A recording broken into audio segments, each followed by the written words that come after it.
Archibald Macindoe, a plastic surgeon from New Zealand, revolutionized the treatment of burns during the Second World War.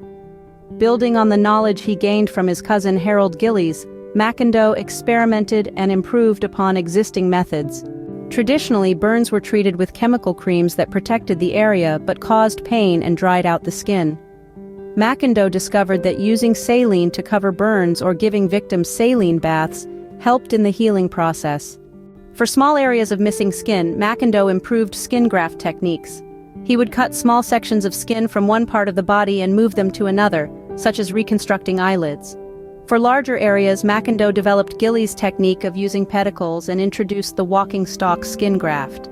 This involved gradually moving large sections of skin from one place to another while maintaining blood supply, ensuring the skin remained healthy. In 1942, after the Battle of Britain, Gillies and Macindoe performed operations on burned airmen at the Queen Victoria Hospital in front of the media. The widespread coverage helped bring recognition to their work and further advancements in plastic surgery in the years following the war.